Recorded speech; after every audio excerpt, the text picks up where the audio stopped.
la liga para la sesión del viernes, entonces ahí nos vemos. Seguramente va a ser de gran bendición. Y pues ahorita vamos a continuar con esta serie que es un mensaje a la iglesia. Y nuestro mensaje de hoy se titula No seamos una iglesia de memoria corta. Y es que mire, este ha sido un problema recurrente y constante en el pueblo de Dios. ¿En qué consiste este problema? Bueno, en que nuestra memoria es muy corta y fácilmente nos olvidamos de la mano de Dios sobre nuestras vidas y de todas las buenas promesas que Él nos ha dado. Y se ha presentado y tristemente se sigue presentando en medio de la iglesia, pero mire, tristemente no es nada nuevo. Los mismos discípulos tuvieron este problema. El primer pasaje que vamos a leer hoy es Marcos capítulo 4, versículos del 35 al 41. Pero antes de leer el pasaje en sí, pues vamos a revisar qué es lo que ha pasado hasta el punto de este pasaje, porque ya han experimentado los discípulos de Jesús varias cosas, y no cualquier cosa. Mire, antes de que tenga lugar el evento de Marcos capítulo 4, versículos del 35 al 41, Jesús ya liberó a un endemoniado en medio de la sinagoga de Capernaum. En la sinagoga de Capernaum había un endemoniado, se manifiesta y Jesús expulsa al demonio, ¿no? Jesús también ya ha sanado a muchas personas en la misma ciudad de Capernaum y varios de sus discípulos lo han visto. De igual manera, sus discípulos ya le vieron sanar a un leproso. Y esto de la sanidad de los leprosos, de cualquier leproso, es importante ¿en qué sentido? Bueno, la lepra es probablemente la peor enfermedad que se puede adquirir en este tiempo, en el tiempo de Jesús. ¿Por qué? Porque no hay cura. Hay enfermedades más mortíferas que acaban con la vida de las personas en poco tiempo, pero lo cruel de la lepra es que puede tomar años la persona en morir. Se está descomponiendo viva, se está echando a perder viva y es relegada de la población. ¿Por qué? Por el riesgo de obtener la misma enfermedad, de contagiarse. Y como mencionamos, no hay cura, obviamente no había vacuna, porque eso viene hasta muchos siglos después. Es una enfermedad imposible de sanar por la medicina de ese tiempo, pero Jesús la cura, ¿no? Cura lo imposible, lo que nadie puede sanar, Jesús sí lo puede hacer. Y lo han visto los discípulos. También le vieron sanar a un paralítico que fue bajado del techo, ¿no?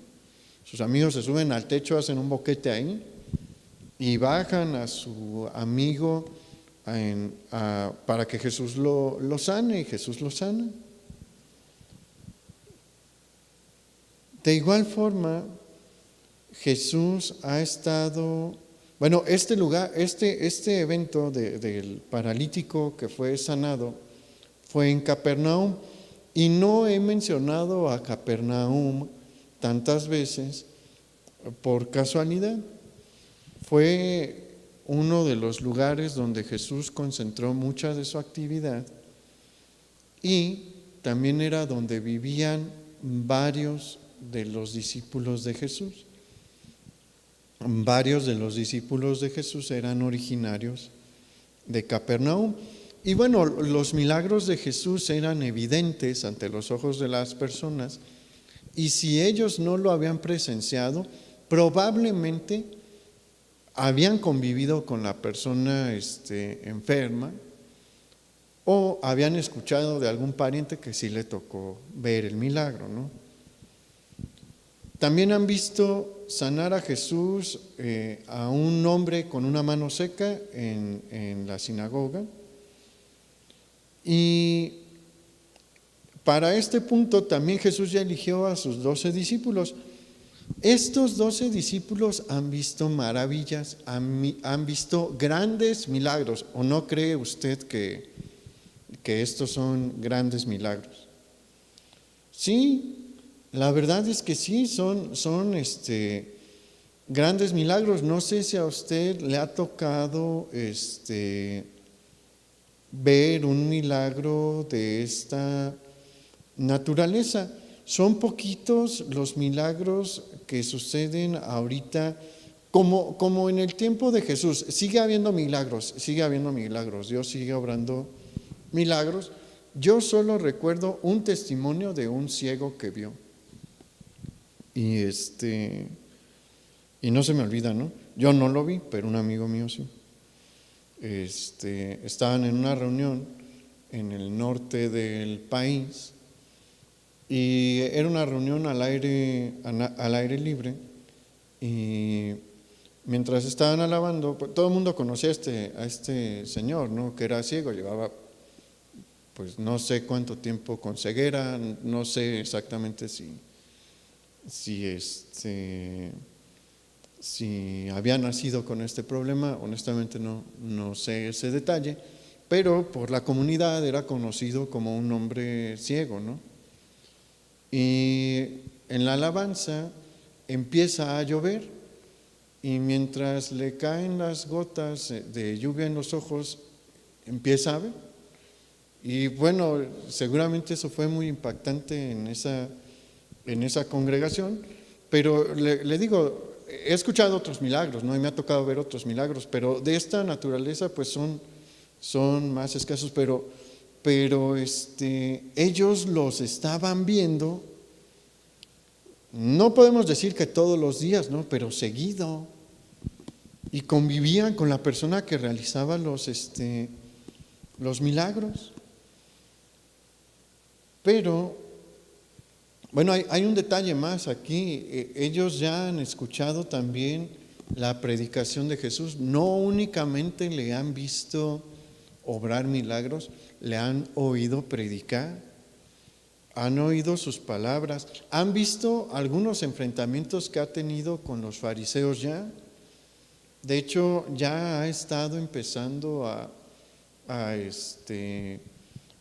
predicar por parábolas. Entonces, todo lo que ellos han visto es algo inédito en Israel, en tierra de Israel. La última ocasión en la que en tierra de Israel, bueno, no en tierra de Israel, en la que los miembros del pueblo de Dios, de la nación de Israel, vieron y escucharon milagros de esta magnitud, fue casi 500 años atrás, en el periodo de Daniel.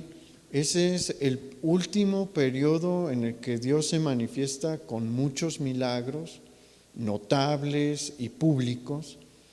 En el Antiguo Testamento no significa que Dios dejara de hacer milagros en el periodo intertestamentario, no. Bueno, nosotros vivimos en una época pues distinta, porque nosotros vivimos en el tiempo posterior a Pentecostés y el Espíritu Santo está en medio de nosotros desde hace casi 2000 años y Él no deja de operar, Él no ha dejado de obrar milagros, pero en el Antiguo Testamento no estaban bajo esta condición y los discípulos no estaban acostumbrados a ver milagros. Nadie en tierra de Israel estaba acostumbrado a ver los milagros que Jesús estaba realizando. Pero ellos ya llevan bastante tiempo siendo testigos de estos, ¿no? Sin embargo, ante los primeros vientos de dificultad, los vamos a ver tambalear. Y bueno, yo creo, como le comento del caso del señor que vio en esta reunión, que a la congregación donde sucedió no se le olvidó jamás, que los que lo vieron no se les olvidó jamás, no es algo que se tiene presente. Considero que los milagros que vieron los discípulos hacer a Jesús eran también para marcar la vida de una persona, ¿no? Y tenerlos presentes constantemente. Pero no fue así. Y sabe que nosotros no somos muy distintos a los discípulos, porque también cualquier viento que viene en nuestra contra nos tambalea y reaccionamos mucho como ellos. Ahora sí, acompáñenme por favor a Marcos capítulo 35. Capítulo 4, versículo 35.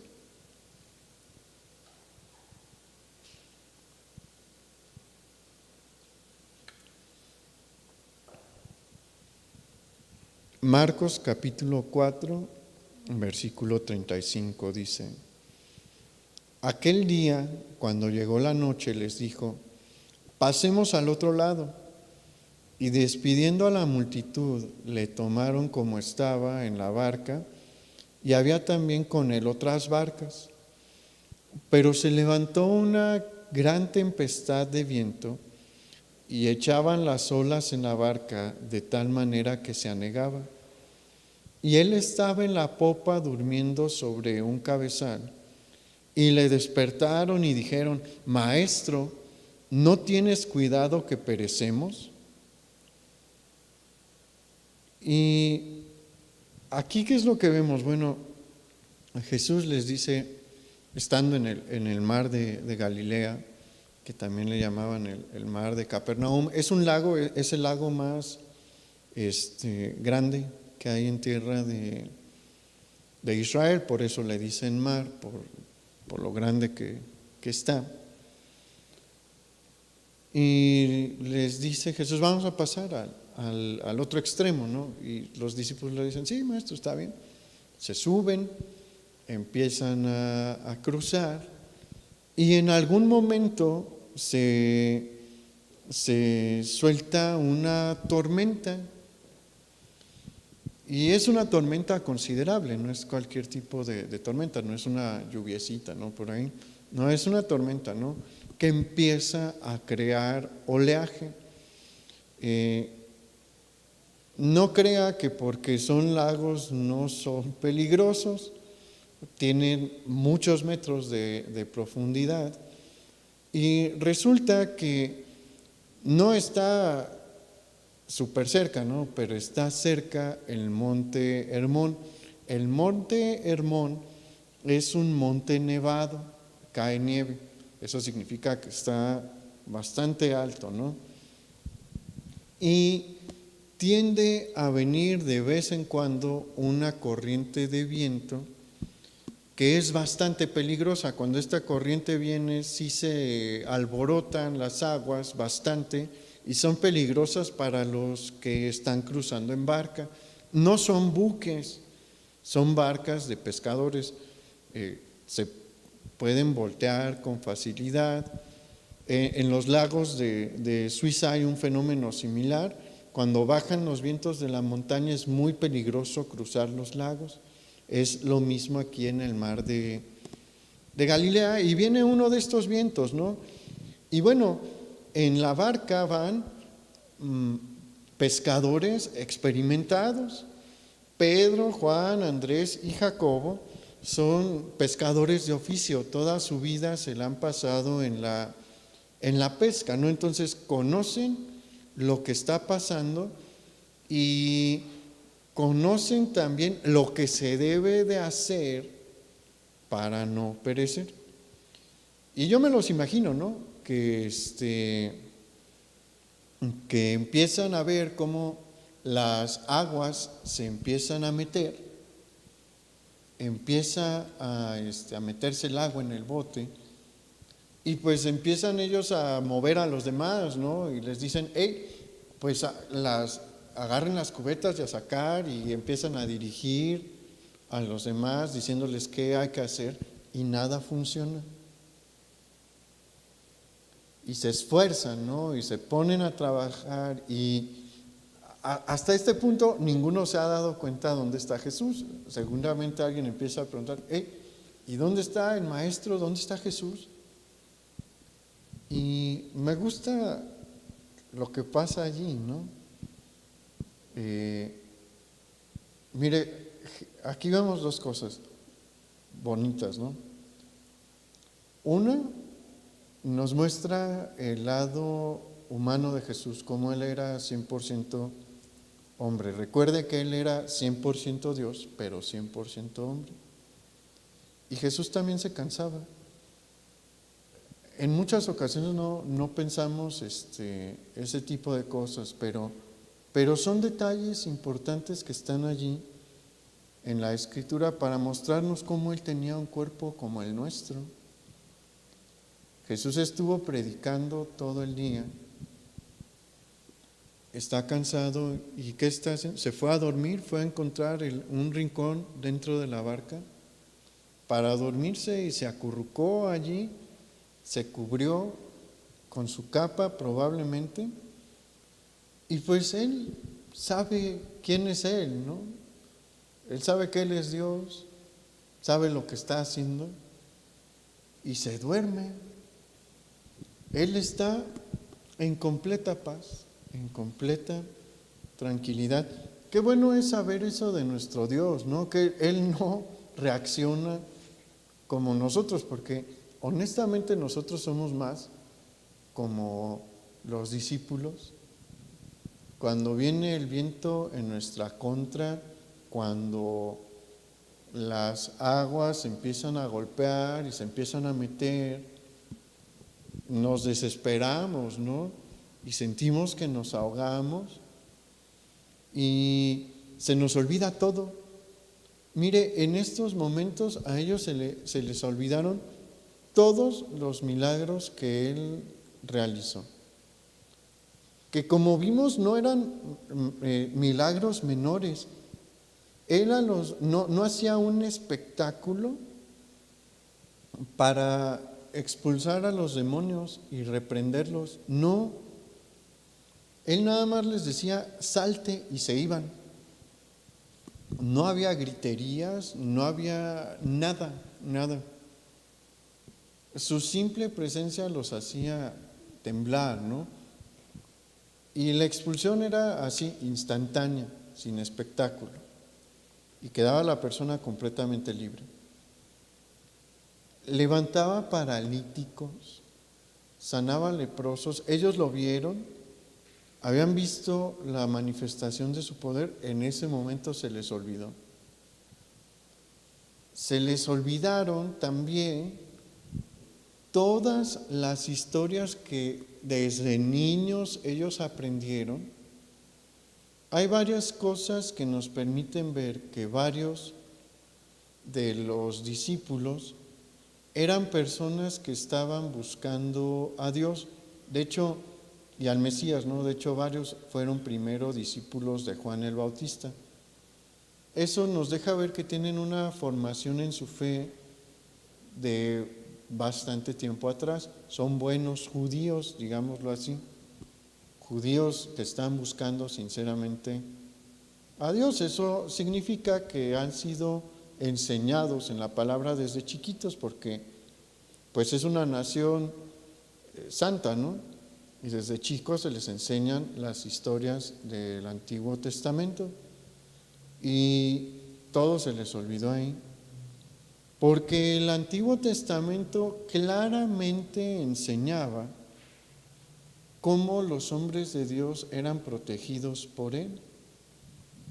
Y los ejemplos sobran, ¿no? Eliseo fue guardado por Dios del rey de Siria, que era, o sea, las historias más populares. Yo se lo digo así y tomé estos ejemplos, pues porque a mí también me crearon desde chiquito en los caminos del Señor, ¿no? Y pues me acuerdo de las clases de niños y los dibujos que uno hacía en las clases de los niños. Son cosas que sí se quedan muy grabadas. Entonces estas son como de las más populares, ¿no? De las que uno más se acuerda, cómo el Señor guardó a Eliseo del rey de Siria, cómo el Señor guardó a Elías de Acab, a Daniel y a sus amigos, también los protegió el Señor, a Samuel y a David los guardó de el rey Saúl, y hay muchos casos más, ¿no? Todos se les olvidaron y por eso no entendían que pues no debían de tener esa situación. Jesús estaba en la barca y ellos ya habían visto cómo Él hacía las obras de los grandes siervos de Dios. Pero se borró de su pensamiento esta información tan importante. Y cuando se dan cuenta de que Jesús no está ahí jalando las sogas y sacando el agua del piso de la barca, lo empiezan a buscar y en lugar de venir tranquilos a Él, llegan desesperados despertándole primero y diciéndole: Maestro, ¿no tienes cuidado que perecemos? ¿A poco no somos así en muchas ocasiones? Pero el Señor aquí nos va a dar una lección. No sabemos bien cómo despertó Jesús. No despertó enojado porque Él es Dios y es paciente. Vean lo que dice el versículo 31, ahí donde estábamos en Marcos capítulo 4, versículo 39, perdón. Y levantándose, reprendió al viento y dijo al mar: Calla, enmudece. Y cesó el viento y se hizo grande bonanza. Y les dijo: ¿Por qué estáis así amedrentados? ¿Cómo no tenéis fe? Entonces temieron con gran temor y se decían el uno al otro: ¿Quién es este que aún el viento y el mar le obedecen? Aquí el Señor nuevamente les deja ver un poco de su poder y hace un milagro que no se había visto en tiempos bíblicos hasta este momento.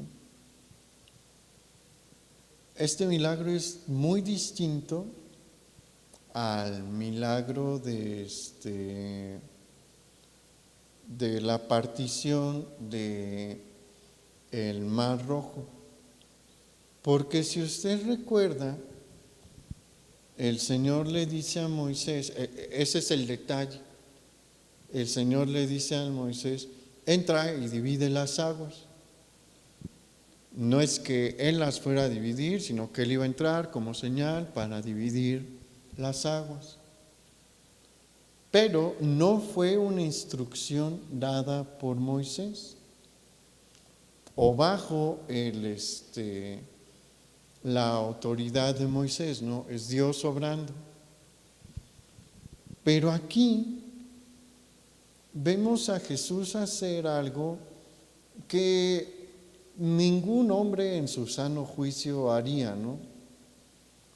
Porque, mire, muy probablemente la situación por la que estaban pasando los discípulos en el sentido natural pues sí era de asustar, porque seguramente ellos sabían lo que esa corriente que estaba llegando desde las montañas representaba. Conocían historias de barcas que habían sido agarradas por esta tormenta y nunca se les volvió a ver. Eran pescadores, ¿no? Y sabían que pues la gente moría. Y cuando ven que la barca también se empieza a hundir y que cada vez se pone la cosa peor, pues sí sentían miedo.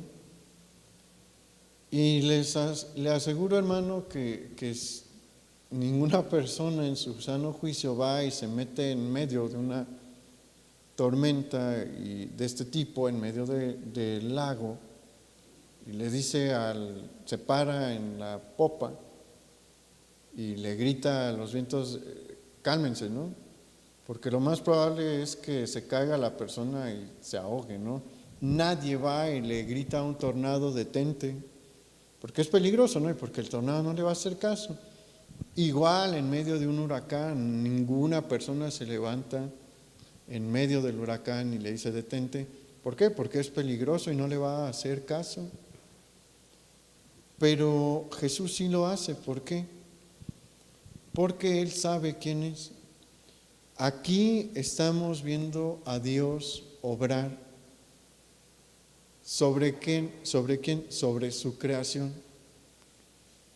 Mire, hay algo bien increíble y es que la creación reconoce más fácil a su creador que los humanos, que también somos su creación, ¿no? Pero el Señor se dirigió a los vientos, a las nubes y a las aguas y les dijo que guardasen silencio y le obedecieron.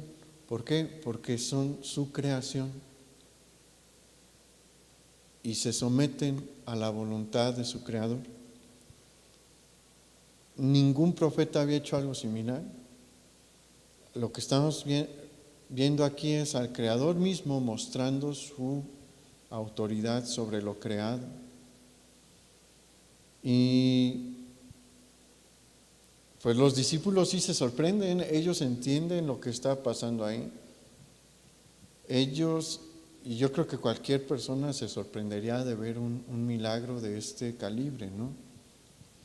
De ver al viento cesar, al agua que cae del cielo también detenerse por la voz de una persona. Y mire, en muchas ocasiones nosotros reaccionamos así como los discípulos y nos olvidamos de todo lo que hemos visto, porque mire, si uno hace recuento a lo largo de los años, uno ve la mano de Dios en muchísimas ocasiones. Uno ve el favor de Dios de muchísimas maneras, pero fácilmente nos olvidamos de que Él va con nosotros.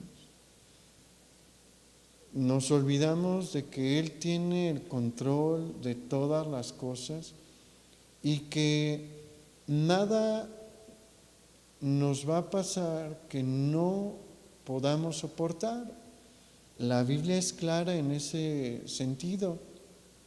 Dios conoce nuestro límite y nunca nos va a poner en una situación que sobrepasa nuestro límite.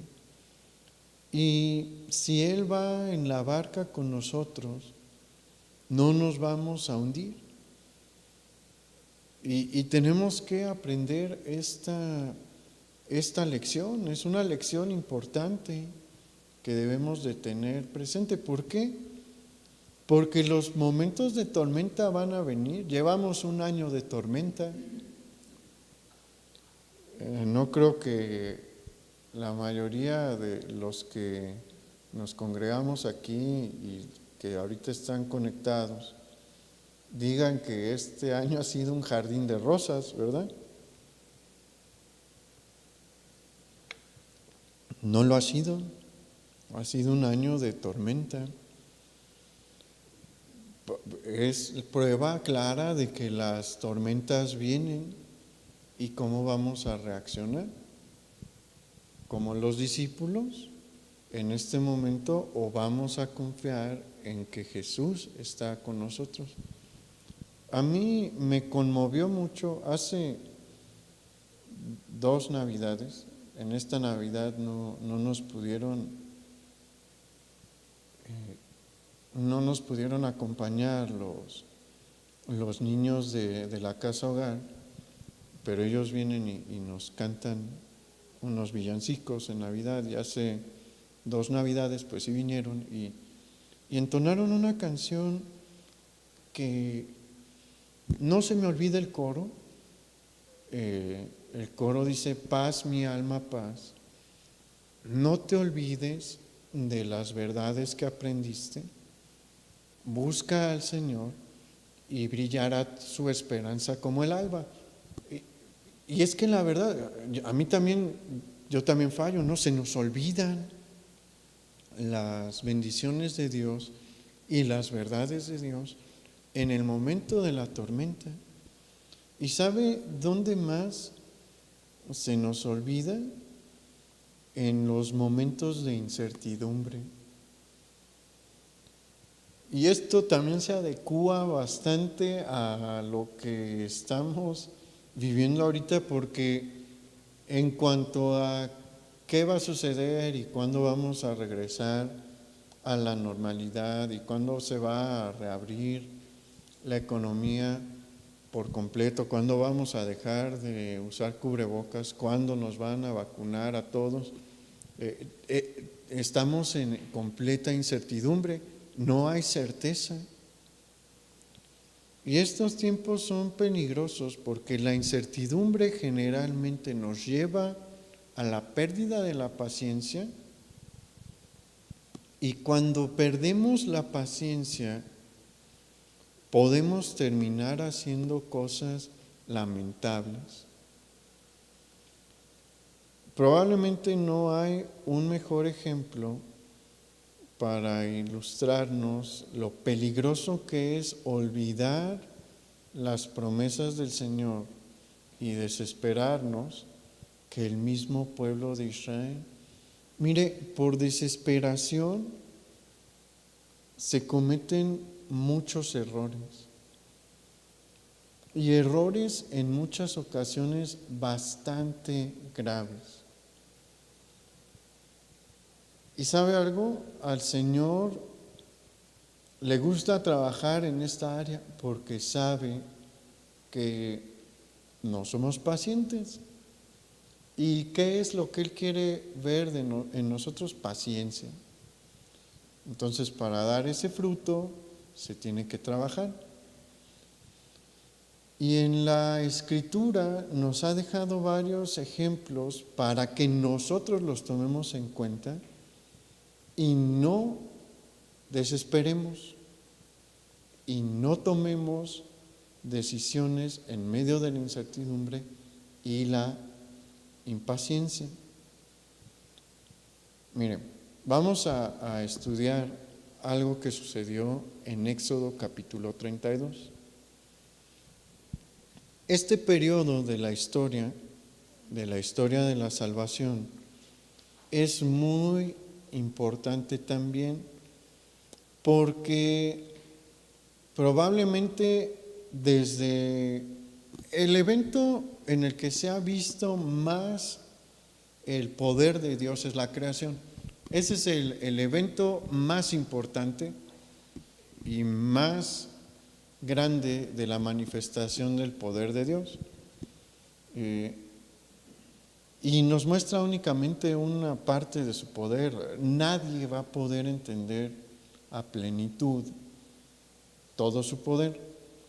Pero lo que nos dice la Biblia es que todo lo que existe en el universo material en el que vivimos fue creado por la voz de Dios. por su voz nada más. Entonces ese es un evento de suma manifestación del poder de Dios, el más grande de todos, ¿no? Pero los siguientes se van a presentar en el tiempo del Éxodo, porque durante el Éxodo y el ministerio de Moisés, pero los milagros mencionados en el Éxodo no tienen par en el resto de la historia bíblica y de la actualidad también. La manera en la que Dios mostró su poder allí fue impresionante. El tiempo de las 10 plagas de Egipto duró aproximadamente un año. Y en este periodo de tiempo, Dios obró milagros grandes y terribles que mostraban varias cosas. Una de las cosas que mostraban era quién era el verdadero Dios de la creación. Y también mostraban qué nación tenía su favor. Y en este periodo vemos cómo Dios convierte las aguas del Nilo en sangre, pero de manera que no se pueden beber, pero las aguas de la tierra de Gosén, que es la tierra donde habitan los hebreos, sí se pueden beber. Vemos cómo los egipcios son heridos con un sarpullido y una especie de úlcera, y los hijos de Israel están sanos. Vemos a la tierra de Egipto sumergida en absoluta oscuridad, pero hay luz en la tierra de Gosén. Y finalmente, hay más plagas, ¿no? Pero estoy nada más mencionando algunos ejemplos. Vemos cómo en la Pascua todos los primogénitos de las casas que no tienen la sangre del Cordero mueren en una noche, mientras que todos los primogénitos de las casas que tienen la sangre del Cordero mantienen su vida. Y después viene un milagro del que ya hablamos, que se ha mantenido en la cultura popular desde hace cerca de 3.500 años, cuando Dios divide las aguas del mar Rojo, acabando después con el ejército de Faraón. Una gran manifestación del poder de Dios, pero ¿sabe? Los milagros no paran ahí. Dios nunca deja de obrar. Mire, si usted quiere ver la mano de Dios todos los días, lo puede hacer, porque Dios obra todos los días a su favor. Y téngalo presente, Dios obra a su favor todos los días. Todos los días el Señor hace algo a su favor, evidente. Hace algo evidente a su favor. Nada más que a veces nos acostumbramos, ¿no? Ha hecho muchas cosas a nuestro favor durante este tiempo, y si usted se pone a reflexionar, va a poder ver que Dios ha estado a su favor. Sus milagros no cesan para nuestra vida. El problema es que de verdad nos acostumbramos y dejamos de ver y de reconocer que es la mano de Dios, como lo dejó de hacer Israel. Mire, no faltó mucho tiempo, no duró mucho tiempo en llegar el siguiente gran milagro de Dios, porque la columna de nubes que les protegía nunca se fue. La columna de fuego que les daba calor en la noche nunca desapareció. Siguieron caminando y llegaron a las aguas de Mara, que eran aguas amargas, y el Señor las convirtió en aguas dulces para que ellos pudieran beber. y los lleva hasta el monte Sinaí. Y en el monte Sinaí se manifiesta también el Señor de una manera pues terrible, en el sentido de que pues los deja temblando la manifestación del poder de Dios, porque dice en la Escritura que desciende una nube oscura sobre la punta del monte, de ella salen y del monte salen rayos y se escuchan los truenos. Hay una manifestación como de fuego también ahí. Se escucha la voz audible de Dios y es cuando todos empiezan a temblar. Hay una parte que dice la Escritura que se veía como si el piso fuera de azul como zafiro, ¿no? Y hay temblores, tiembla la tierra alrededor del monte Sinaí cuando Dios habla. Y Dios llama a Moisés a su presencia porque le va a dar la ley del pacto. Y Moisés es el único autorizado para subir hasta la cúspide del monte. Josué también va a subir al monte Sinaí, pero hasta donde el Señor le permitió. Él no puede subir hasta la cima donde va a estar Moisés. Y obedecen, y Moisés ahí va a recibir uno de los regalos más preciosos de la historia del Antiguo Testamento, las tablas de la ley, donde va a estar el decálogo, los 10 mandamientos.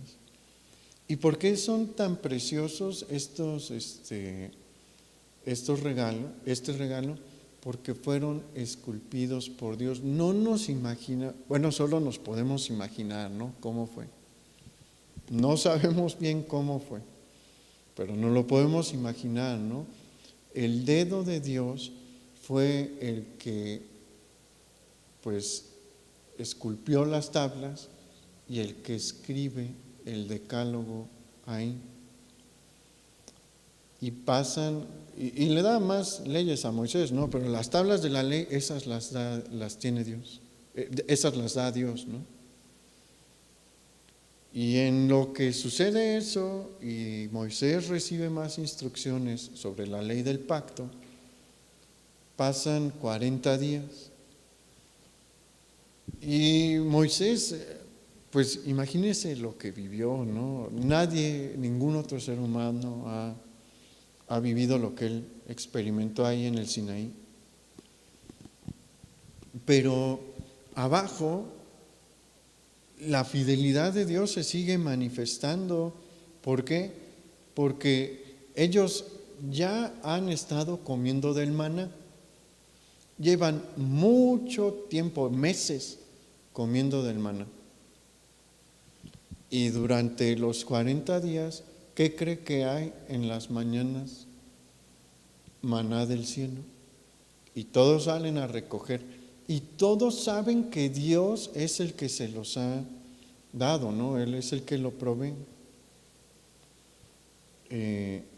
La columna de nubes no se fue, no se alejó, lo seguía protegiendo. Y en la noche la columna de fuego lo seguía protegiendo. Pero la incertidumbre empieza a meterse en el corazón de los hijos de Israel, porque no saben lo que va a pasar. Han transcurrido 40 días, no tienen noticias de Moisés, tampoco de Josué.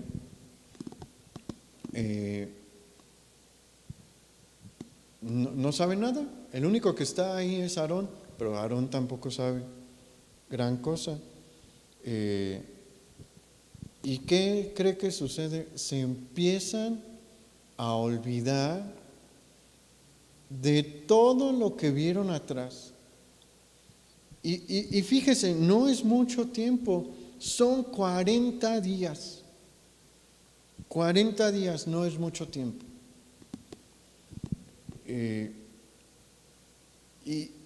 Y no han dejado de ver los milagros de Dios. Han visto cómo Dios es el que les da de comer todos los días. No ha faltado el maná. Todos los días Dios les ha dado de comer. Él es el que les dio de beber.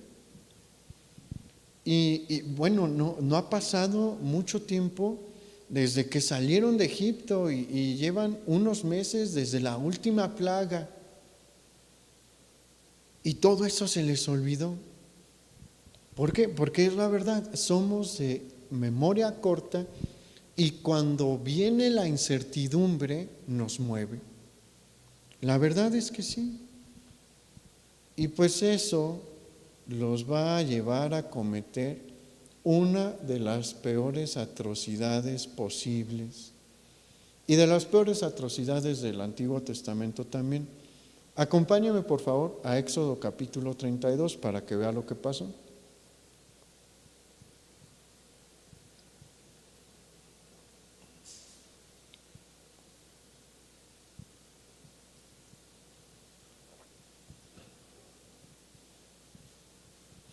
Éxodo 32, versículo 1, comienza diciendo: viendo el pueblo que Moisés tardaba en descender del monte, fíjese, desde ahí empezamos a ver las cosas mal, ¿no? Se sintieron desesperados, ¿por qué? Porque tardaba Moisés.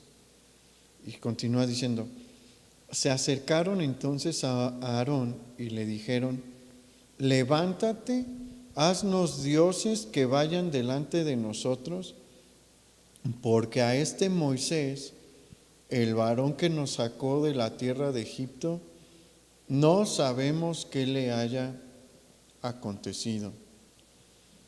Mire, es racional pensar que algo malo le iba a pasar a Moisés en la presencia de Dios.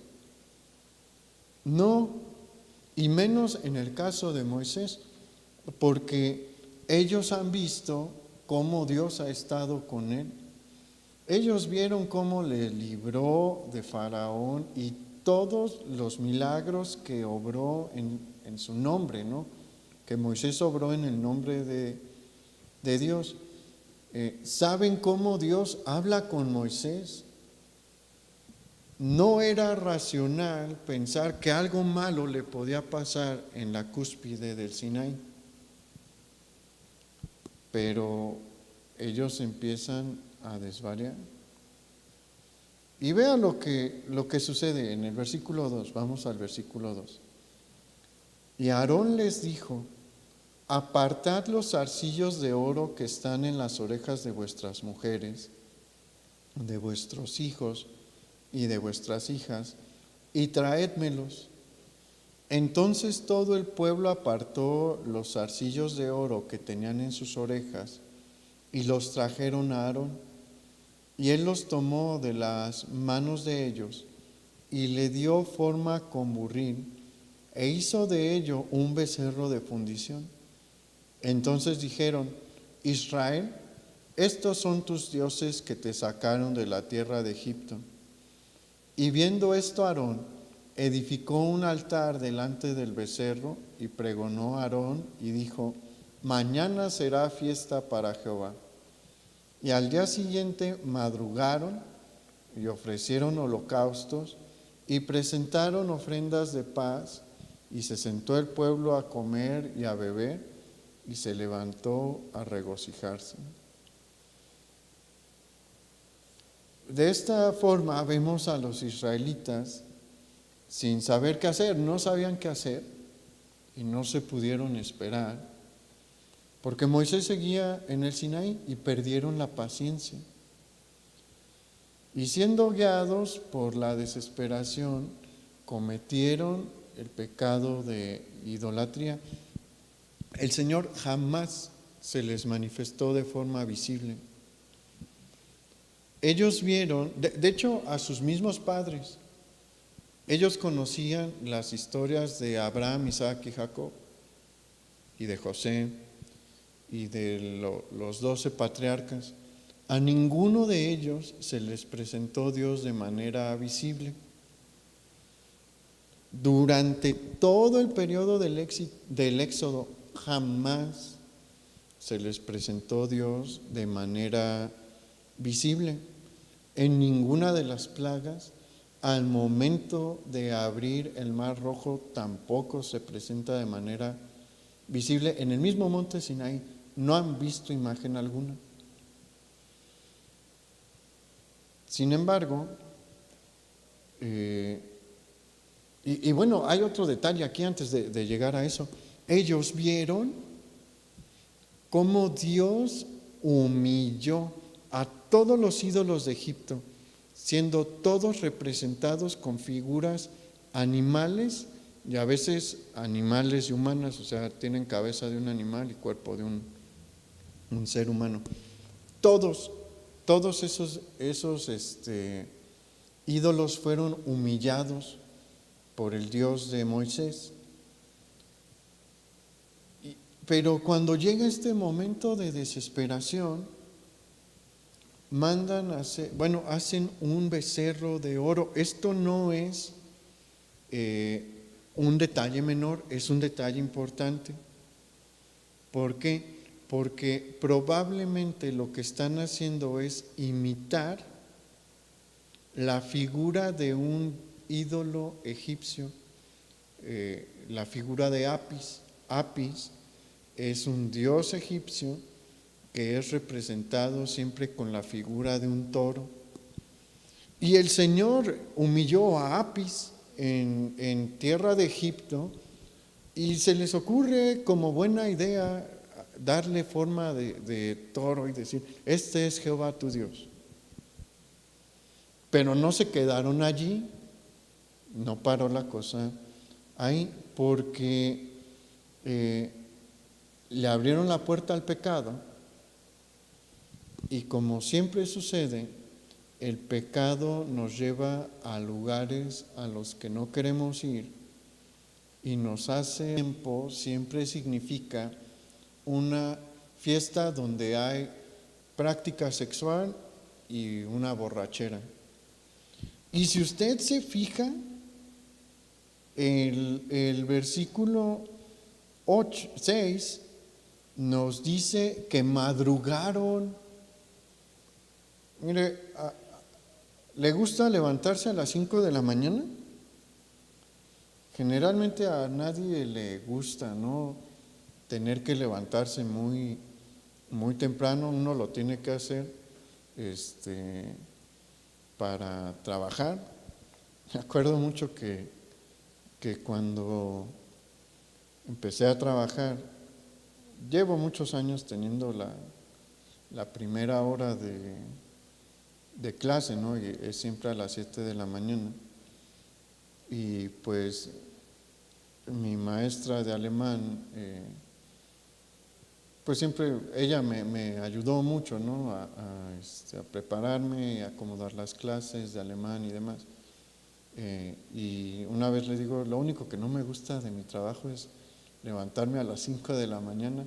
Y me dice, pues a nadie le gusta, Omar, a nadie le gusta levantarse a las 5 de la mañana para ir a dar clases, pero se ocupa. Pero para pecar, los hijos de Israel madrugaron, no les pesó desde temprano, ¿no? A pecar desde temprano. Y esto trajo consecuencias. Tomaron una mala decisión por desesperarse, por no ser pacientes a lo que Dios quería hacer, lo que Dios estaba haciendo. No tardó mucho Moisés en bajar. Dios ya le había dado a Moisés lo que hasta en ese momento quería que ellos conocieran de la ley. Más adelante les iba a dar más, ¿no? Pero como no supieron esperar y no tenían certeza de qué venía en el futuro, tomaron una mala decisión. le abrieron la puerta al pecado y se dejaron sentir las consecuencias, porque Dios le habla a Moisés y le dice: Moisés, el pueblo ya anda mal, desciende. Y Moisés desciende y se encuentra a medio camino a Josué, porque Josué le estaba esperando. Y Josué lo que cree es que ha venido un enemigo, porque mire, Dios hasta les libró de la mano de los amalecitas antes de llegar al Sinaí. Y lo que pensó Josué es: Moisés, los están atacando. Moisés les dice: no es grito de batalla, es grito de fiesta. Y desciende Moisés y ve lo que está pasando. ¿Y sabe lo que hace Moisés cuando ve eso? Mire, acompáñame al versículo 25, ahí en Éxodo 32.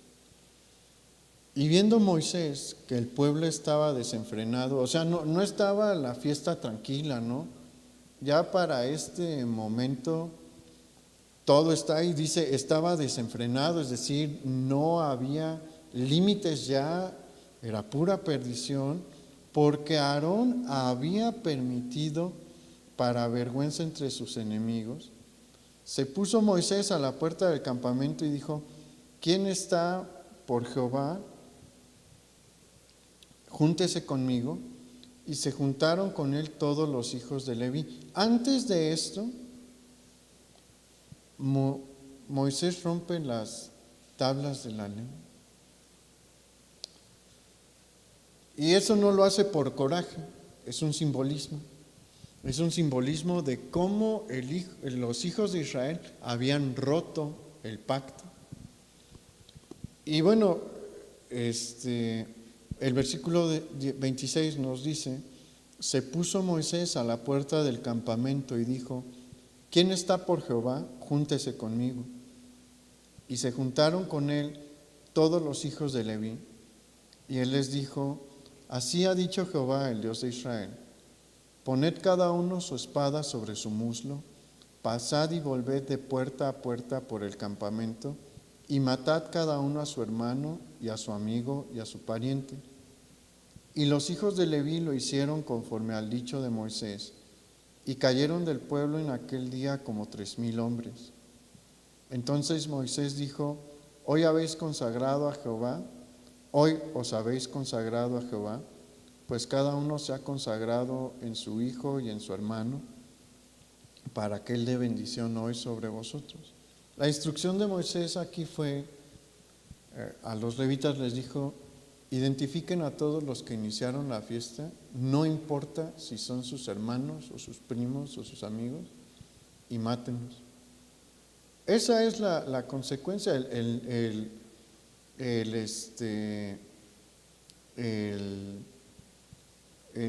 juicio que Dios emitió. Dios ordena la muerte de todos los que instigaron la construcción la elaboración del becerro de oro.